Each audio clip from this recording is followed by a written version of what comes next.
বিদ্যুৎ চমকাইতেছে না।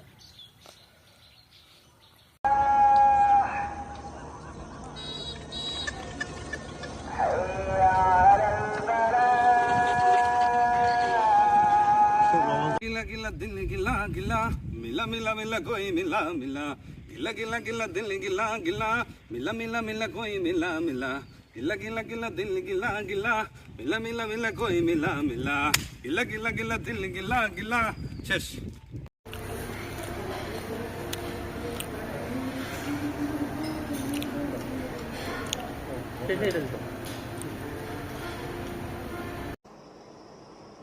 জমে উঠেছে 18তম আসরের এই আইপিএল। আমি তো বলবো শুধু জমেই উঠেনি, বরঞ্চ 18তম যে আসরটি যে কোনো আসরকে ছাপিয়ে গিয়েছে। আমরা অলরেডি 4 জন কোয়ালিফায়ার পেয়ে গেছি, কিন্তু এখন পর্যন্ত কে শীর্ষস্থান সেটা আমরা এখনো পাইনি। আজকে গুজরাট টাইটান্স চেন্নাই সুপার কিংসের কাছে পরাজিত হয়ে তার শীর্ষস্থানটি হারাবে, এটাই অনুমেয়।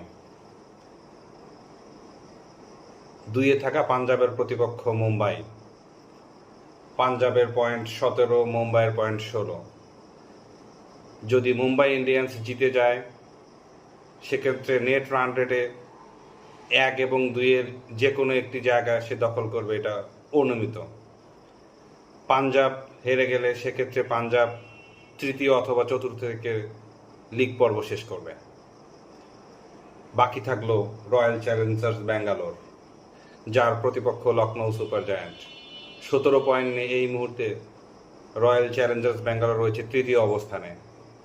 জিতে গেলেই শীর্ষস্থান রয়্যাল চ্যালেঞ্জার্স ব্যাঙ্গালোর, হেরে গেলেই তৃতীয়। বুঝতেই পারছেন গুজরাট তাদের সবকটি ম্যাচ এর মধ্যে খেলে ফেলেছে, এখন বাকি আছে একটি করে ম্যাচ ব্যাঙ্গালোরের এবং মুম্বাই এবং পাঞ্জাবের। সবচেয়ে গুরুত্বপূর্ণ মুম্বাই এবং পাঞ্জাব, যে জিতবে সে গ্রুপের 1 অথবা 2-এ থাকবে এবং যে হারবে সে হচ্ছে 3 এবং 4 থেকে শেষ করবে।